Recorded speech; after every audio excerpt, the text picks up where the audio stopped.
안녕하십니까, 박동호 신부입니다. 이렇게 영상으로 찾아뵙게 되니까 좀 낯섭니다. 하여튼 자연스럽게 최대한 준비한 내용 여러분에게 잘 전달할 수 있도록 최선을 다하겠습니다. 저는 형제와 연대의 그 뉴노멀이라는 제목으로 자료를 준비했습니다. 뉴노멀이라는 말을 많이 쓰는데요. 사실은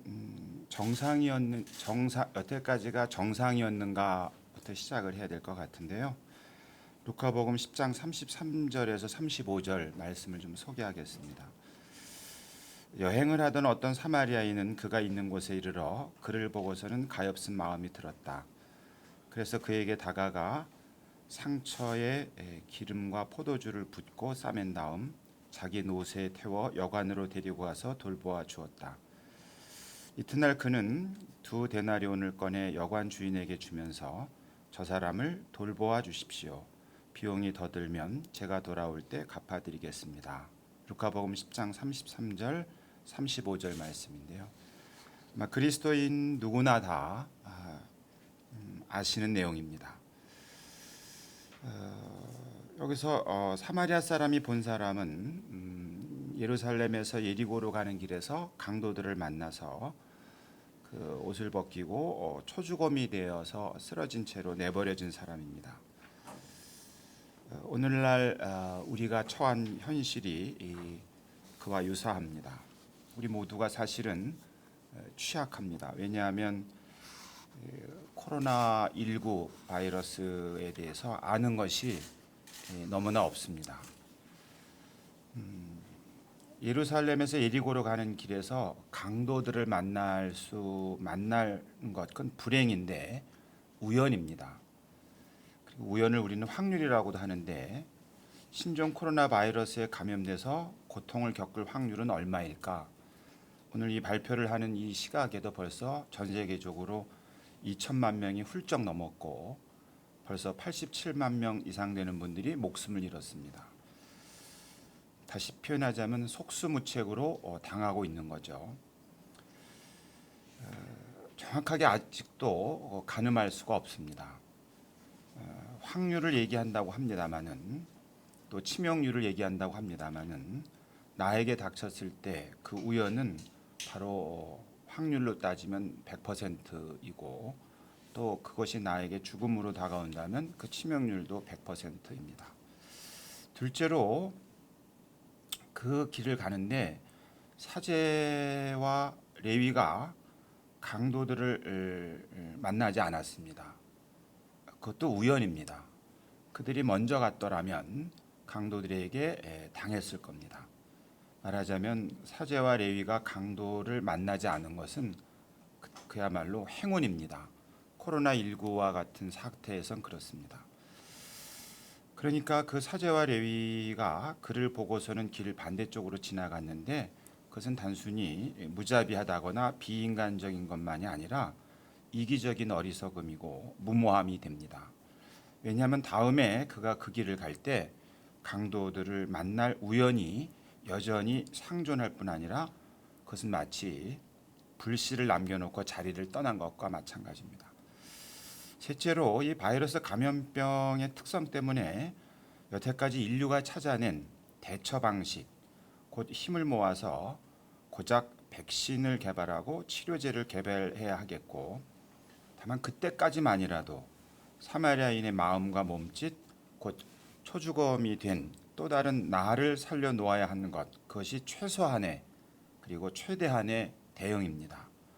그래야 그가 회복해서 다시 일상으로, 우리가 자주 말하는 노말의 상황으로 복귀할 수 있기 때문입니다. 그 최소한의 그리고 최대한의 대응이어야만 예루살렘에서 예리고로 가는 길을 안전한 길로 만들 것이고, 그래서 강도들 앞에 힘없이 초주검이 될 수 있는 우리 모두가 힘을 모아야 하는 이유가 거기에 있습니다.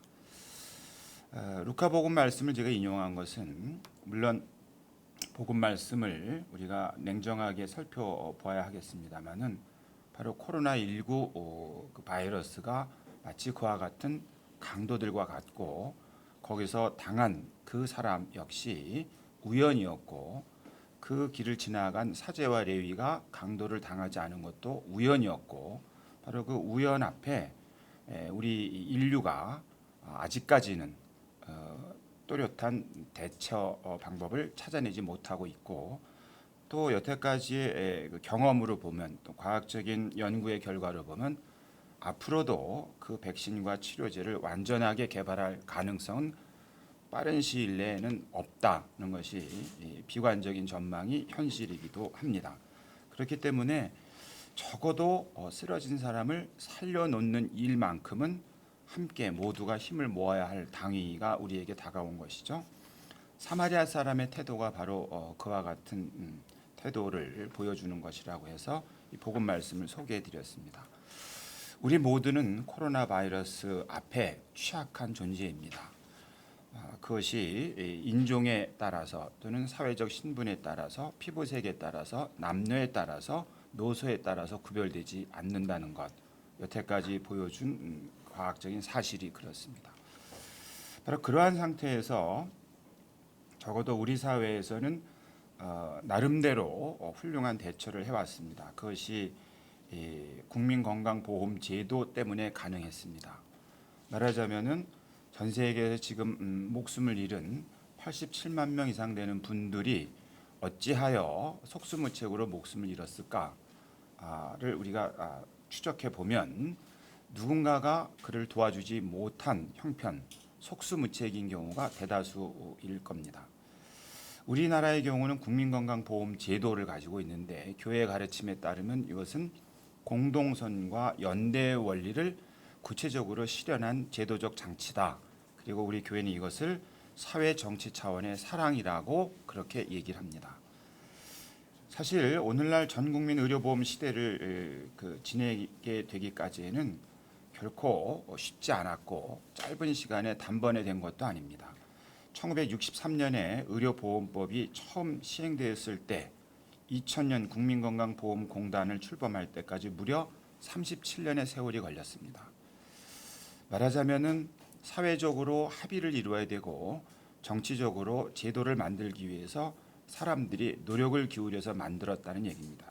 바로 이 국민건강보험제도 때문에 검사도 받을 수 있고 병원을 찾을 수도 있고 치료를 받을 수 있어서 적어도 우리나라에서만큼은 이 코로나19 팬데믹 현상에 따른 인명 피해를 최소화시킬 수 있었다. 많이 알려진 것처럼 전 세계적으로 감염자 숫자 그리고 완치자 숫자 또 병원에서 치료하는 숫자로 따지면 우리나라의 경우는 모범적으로 그렇게 평가를 받고 있습니다. 아마 오늘도 여러분이 그 자료를 찾아보시면 의료 선진국이라고 하는 미국, 유럽, 북미주의 경우에는 하루에도 수백 명씩의 사람들이 돌아가십니다. 수천 명의 사람들이 감염되고 있습니다. 그러나 우리나라의 경우는 오늘 100명대, 200명대 감염자 한 자리 숫자의 사망자를 내고 있는데 그것은 철저하게 국민건강보험제도가 뒷받침되어 있기 때문에 그렇습니다. 이 국민건강보험제도를 우리는 자랑합니다만은 그리고 우리 교회 차원에서는 공동선과 연대의 원리를 구체적으로 실현한 제도라고 평가할 수 있습니다만 그 안에도 여전히 위험 요소가 남아 있습니다. 첫째는 공공병원이 부족합니다. 둘째로는 병상 수는 많지만 이 감염 환자를 다룰 수 있는 특수한 병실이 부족합니다. 또 방역 혹은 감염 관련 전문 인력이 부족합니다. 예를 들어서 위중증 환자가 폭증하게 될 경우에는 병상이 부족하고 전문 병원이 부족하다는 점에선 대단히 위험하다는 뜻입니다. 여기서 우리 교회가 할 일이 적어도 있다고 생각합니다. 우리 교회는 교회의 이름으로 운영하는 병원이 꽤 많습니다. 그리고 교회의 시설도 꽤 많습니다. 바로 이럴 때 교회는 그 병원을 이런 위기 상황에서 제공할 수 있습니다. 물론 국가 차원에서 준비를 하고 있는 내용이 있습니다만은 우선 교회 차원에서 먼저 이런 병원을 감염병과 관련해서 병상 혹은 병원의 공간을 또는 전문 인력을 선제적으로 제공하는 것도 교회가 할 일이라고 생각을 합니다. 둘째로는 교회는 여러 시설이 있는데 우리에게는 생활치료시설이라는 곳이 있음을 알고 있습니다. 피정센터라든가 연수원이라든가 교육센터 같은 것이 해당이 될 텐데 이런 경우도 제공할 수 있습니다.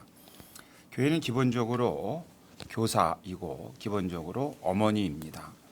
교사라는 뜻에서는 우리 교우들에게 사회 정치 차원의 사랑으로 실현할 수 있는 제도적 장치들이 있다라는 것을 알리고 이번의 경우처럼 국민건강보험제도라든가 다른 여러 제도적 안전장치가 사람을 살리는데 충분히 기여할 수 있다라는 것을 인식하게 하는 것도 교회가 할 일이라고 생각합니다. 또 교회는 기본적으로 어머니입니다.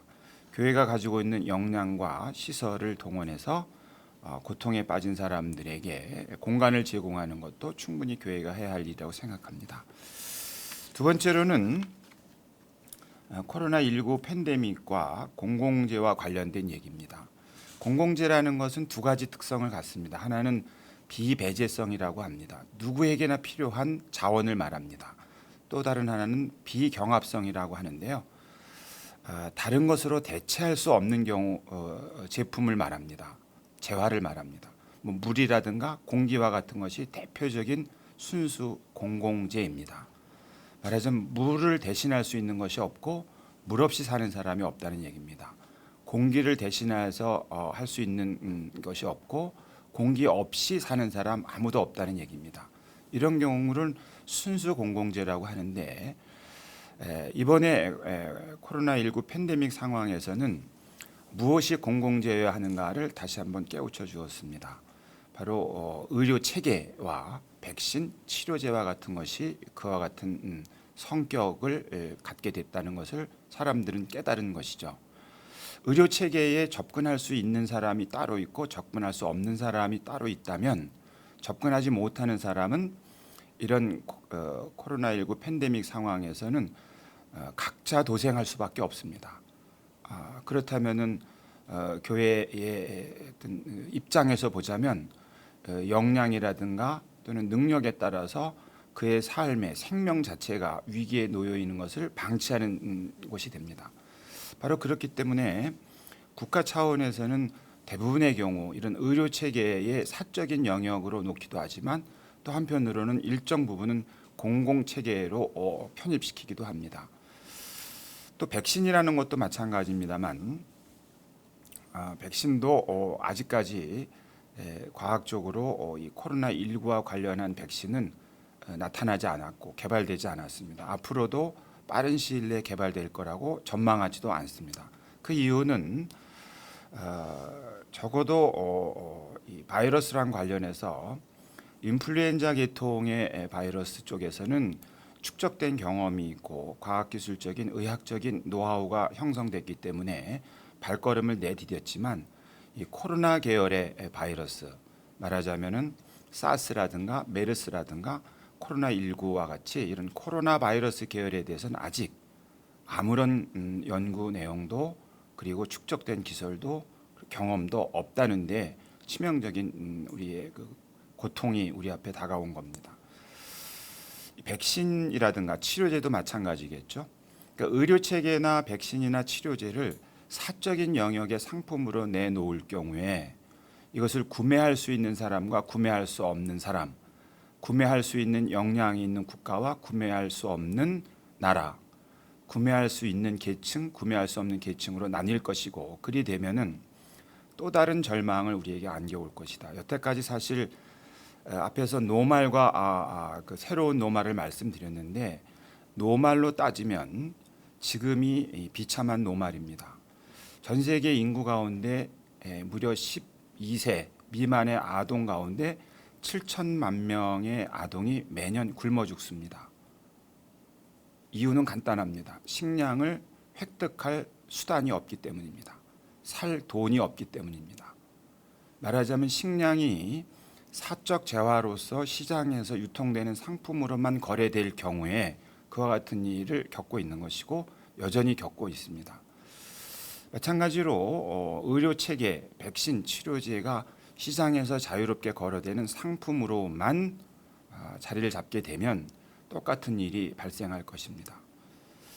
전 세계에서 돌아가신 87만 명 이상의 분들은 무엇 때문에 돌아가셨을까?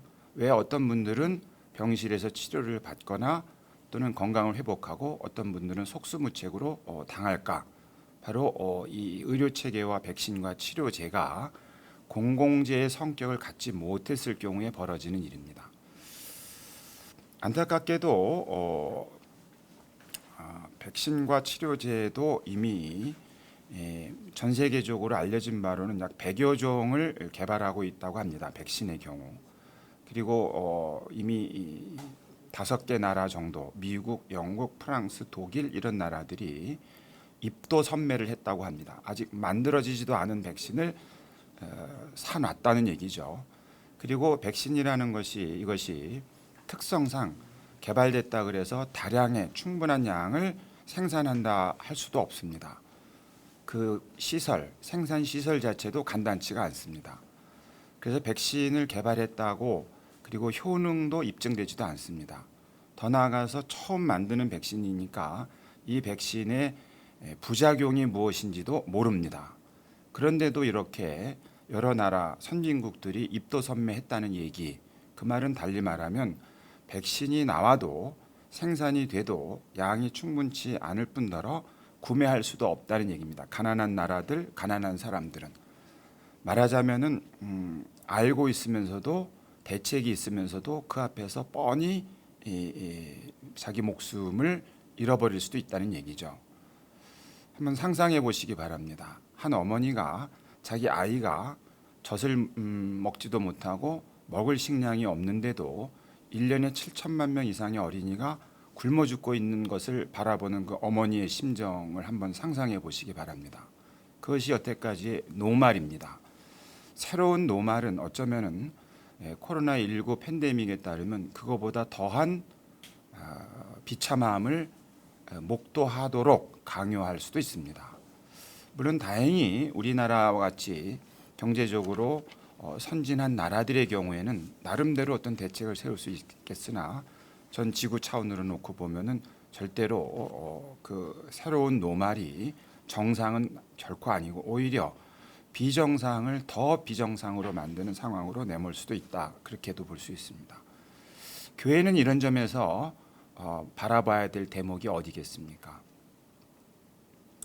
사람 사는 세상으로 회복하기 위하는 것. 여태까지도 누구에게는 사람 사는 세상이고 누구에게는 사람 살 만한 세상이 아닌 이 현실을 교회가 어떻게 대해야 될지는 너무나 명확하나합니다.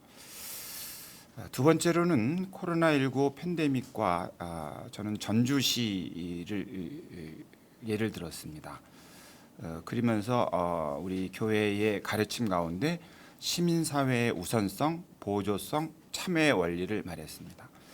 지방자치에 불과한 제도의 한 작은 중소도시 전주시에서 보였던 모델이 있습니다. 무엇이냐면 한시적이고 선별적이긴 하지만 긴급 생계 지원금 성격의 전주형 재난기본소득을 신속하게 집행했습니다. 그리고 전주시와 지역기업, 노동단체, 시민사회단체가 협약을 했습니다. 해고 없는 도시 전주 상생선언이 그것입니다. 또 한 가지는 착한 임대운동입니다. 말하자면은 착한 임대운동도 그렇고 전주형 재난기본소득의 신속한 집행도 그렇고 해고 없는 도시 전주 상생선언도 그렇고 그것이 어떤 결실을 냈는지는 아직 우리는 확인할 수는 없습니다만 적어도 시민사회가 우리 사회교리가 말하는 것처럼 개인, 인간의 존엄, 그 인간이 함께 사는 공동체로서의 시민, 사회 그것을 관리하고 또는 자원을 분배하는 정치 공동체로서의 국가 이런 관계를 놓고 볼 때 우리 교회는 시민사회가 언제나 국가보다 우선한다고 얘기합니다. 자발성에 있어서도 그렇고 존엄함에 있어서도 그렇고 그리고 무엇보다도 그 인간의 존엄함을 실현하는 길에서도 그렇습니다. 전주시와 같은 경우에도 물론 다른 지방 자치단체에서도 많이 활용했습니다만은 제가 이번 코로나19 팬데믹 상황에서 이런 중소도시 차원에서의 이 모습이 바로 우리 교회가 적극적으로 닮아야 하고 실천할 수 있는 모델이 될 수 있다는 점에서 소개를 해드렸습니다. 그리고 코로나19 재난과 취약이라는 제목으로 세 번째 다뤘는데요. 이 코로나19라는 것 그리고 취약성이라는 것 앞에서 말씀드린 내용입니다. 재난은 보편적이고 누구에게나 평등하게 다가오지만 그것으로 인한 영향은 사회적이고 개별적입니다. 말하자면은 코로나19 팬데믹은 재난입니다. 부정적이고 또 상상하고도 쉽지 않지만 현실입니다. 이 현실 앞에서 유난히 더 취약한 실제들이 있습니다. 약한 존재들이 있는 거죠. 어떤 사람에게는 어떤 집단에게는 어떤 영역에는 코로나19가 호기일 겁니다. 어떤 집단, 어떤 사람, 어떤 영역에는 아무런 영향도 주지 않을 겁니다. 그러나 어떤 영역, 어떤 사람, 어떤 집단에게는 정말로 벼랑 끝에 내몰려 있었던 그 상황에서 이제는 벼랑에서 내밀려지는 떨어지는 상황을 초래할 것입니다. 교회가 관심을 기울일 것은 바로 이 마지막 대목입니다. 과연 여태까지 노말 상황에서 주변으로 밀려나 있는 영역, 주변으로 밀려난 집단 사람, 주변으로 밀려나 있는 공동체가 코로나19 팬데믹으로 과연 낭떠러지기로 아예 떨어져 버리는 것은 아닌지 바라봐야 된다는 얘기입니다. 바로 그런 점에서 저는 우선 누가 가장 변두리에 여태까지 평상 노말 상황에서 변두리에 있었을까 생각해 봅니다. 바로 노동의 분야입니다. 여태까지 노동과 자본, 우리 교회는 노동과 자본은 상호 보완하면서 물질적인 문명을 개선하는 데 반드시 필요하다고 했습니다. 이론적으로는 그렇습니다만 현실에서는 노동이 자본에 압도당한 것은 현실 아닙니까? 그러니 노동은 그 가운데서도 또 분류가 되겠죠. 사실은 노동은 그런 점에서 예를 들자면 우리나라에선 매일 8명 내지 9명 정도의 산재 사망자 혹은 산재로 인한 질병 사망자가 생깁니다. 매일 죽어가는데도 우리는 무감각해졌습니다. 그러려니 하는 거죠. 노말이죠. 그런데 그것을 개선할 수 있는 의지가 없다고 보는 게 맞을 겁니다. 할 수 있는 일이 없진 않기 때문에 그렇습니다. 그런데 그렇지 않아도 취약한데 이번에 코로나19 팬데믹 상황으로 이 노동의 현장은 벼랑으로 떨어졌을 것이다. 떨어질 가능성이 매우 높다. 변두리에서 끝자락에서 간신히 버티고 있는 그 많은 노동의 영역이 붕괴되거나 허물어지거나 없어질 수도 있겠다. 뭐 세부적으로 들어가면 더 하겠죠. 정규직 노동자가 있다면 비정규직 노동자가 있겠고 비정규 노동자 가운데서도 고수익을 얻는 자유 말하자면은 그런 영역도 있겠지만 정말 근근히 하루하루 일자리가 있어야만 생계를 유지하는 분들도 계실 거고 코로나19 팬데믹은 바로 가장 약한 쪽에서부터 허물어뜨릴 것이다. 그것은 충분히 짐작할 수 있습니다. 아직 정확한 통계는 나오지는 않습니다만 적어도 현실적으로 북미주라든가 유럽에서는 그와 같은 데이터들이 조금씩 나오기 시작했습니다. 또 노인의 경우도 마찬가지겠죠. 아무런 영향을 받지 않는 노인 계층도 있겠으나 정말로 낭떠러지기에서 근근히 버티고 있던 노인들 가운데서도 예를 들면 취약계층의 노인은 이 혹독한 이 여름에 에너지 약자이기도 하죠. 그래서 동네마다 쉼터를 운영합니다. 쉼터를 닫았습니다. 그러면 이분들은 이 더위에 이른바 독거노인으로서 홀로 사는 반지하 방에서 어떻게 지냈을까요? 뭐 그런 점도 생각해 볼 수 있는 겁니다. 장애인도 물론 마찬가지겠고요. 그리고 코로나19 네 번째로는 팬데믹과 사회적 자본, 신뢰 문제입니다. 언론 분야 그리고 종교 분야에 대한 신뢰가 추락했습니다. 그것은 그동안 뭐 언론 분야라든가 언론 분야 같은 경우는 다른 여러 사건과 관련해서 나타난 결과지만 특히 이번에 팬데믹 19 상황에서 언론이 보인 태도나 보도하는 내용은 시민으로 하여금 객관적이고 정확한 정보를 갖고 이 문제에 대해서 뜻을 모으고 이 어려움을 극복하는 데 도움이 됐다기보다는 그렇지 않은 모습을 보였기 때문에 신뢰가 추락했다고 확인이 됩니다. 또 한 가지 이 종교 분야가 철저하게 그 시민들로부터 신뢰를 잃었습니다.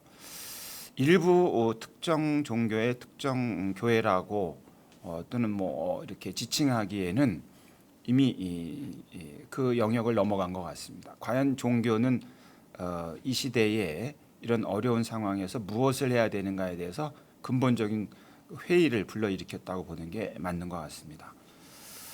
다섯 번째로는 코로나19 팬데믹과 새로운 정상 상태라고 제가 제목을 붙였는데, 팬데믹 예를 들어서 흑사병, 스페인 독감, 홍콩 독감, 신종 인플루엔자 등이 일어났을 때 마지막 단계로 사람들은 무덤덤해지는 상태에 빠졌다고 합니다. 말하자면은 우리 교회가 특히 프란치스코 교황께서 그토록 강조한 이미 충분히 고통을 겪고 있고 변두리로 물려나고 있는 그 절규의 소리가 울려 퍼지고 있는데도 대부분의 사람들이 무관심의 일상화에 젖어들었다. 무관심의 세계화, 심지어는 다른 사람의 고통에 대해서 눈물을 흘릴 수 있는 능력도 우리는 잃어버린 것이 아닌가라고 그렇게 개탄했던 현실. 사람이 죽어가고 그리고 고통을 겪고 있음에도 사람들은 일상의 삶을 자연스럽게 유지해가는 이 무덤덤함. 이 무덤덤함이 과연 일상이 되어야 되는가 하는 문제입니다. 이 무덤덤함, 그것은 사회 전체가 고통을 겪고 무수한 죽음이 매일매일 발생하는데도 무덤덤하거나 회피하는 삶은 이것이 새로운 정상 상태로 진입하는 것은 아닌지 우려하고 걱정해야 할 것입니다. 만약에 그렇다면 이 새로운 노말, 새로운 정상 상태는 사람 사는 사람 사회의 정상 상태가 아니라 마치 약육강식의 동물의 세계나 그닥 다르지 않다고 보기 때문에 그렇습니다. 교회의 마지막으로 교회의 전환이 시급합니다. 뭐 시급하다기보다는 2차 바티칸 공의회는 단언했습니다. 이미 50여 년 전에도 이 교회의 참된 영성은 착한 사마리아 사람의 영성이어야 한다라고 말이죠. 그만큼 세상에서는 무수히 많은 불행과 고통이 끊임없이 발생하고 있습니다. 교회는 바로 그곳에 눈을 둬야 되고 마음을 둬야 됩니다. 사마리아 사람도 보았습니다. 레위도 보았고 사제도 보았습니다. 누구나 볼 수 있습니다. 사마리아 사람은 그러나 그 안에 가엾은 마음이 들었습니다. 그 가엾은 마음을 교회가 회복해야 합니다. 그 가엾은 마음은 그를 움직였습니다. 다가가게 했습니다. 다가가게만 하지 않았고 자기 포도주, 자기 기름을 쓰게 했습니다. 그뿐만 아니라 자기 나귀를 내어놓게 했습니다. 그뿐만 아니라 자기 재화를 내어놓게 했습니다. 그것이 교회가 본받아야 할 착한 사마리아 사람의 영성입니다. 사실 오늘 복음 말씀의 착한 사마리아 사람은 예수 그리스도이시기도 합니다. 이 프란치스코 교황께서는 복음의 기쁨이라는 권고에서 교회가 그 길을 전환할 것을, 쇄신할 것을 강력하게 호소하셨습니다. 무엇으로의 전환인가? 바로 착한 사마리아 사람의 그 영성으로, 몸짓으로의 전환을 말합니다. 그것이 교회가 당연히 따라가야 될 정상 상태라고 생각합니다. 교회의 교회다움을 가장 아름답게 드러내는 것, 베네딕토 16세 교황뿐만 아니라 모든 교회 교부들 그리고 교회 가르침인 바로 사회적 약자에 대한 최우선의 사랑, 까리타스를 말했습니다. 교회가 회복해야 될 정신, 영성, 태도, 몸짓은 바로 사회적 약자에 대한 최우선의 사랑, 그리고 그것은 개별적인 사랑이라기보다도 뿐만 아니라 앞에서 잠깐 말씀드린 것처럼 사회적이고 정치적 차원의 사랑의 행위, 공적 제도나 질서를 만들어서 이웃이 어려움에 빠지지 않게 하는 능력, 힘, 그리고 어려움에 빠진 이웃을 일으켜 세울 수 있는, 떠받칠 수 있는 제도를 만드는 데도 교회가 앞장을 서는 것, 그것이 바로 교회가 돌아갈 길이라고 생각을 합니다. 짧은 시간 준비한 자료 들어주시느라고 고생하셨습니다. 고맙습니다.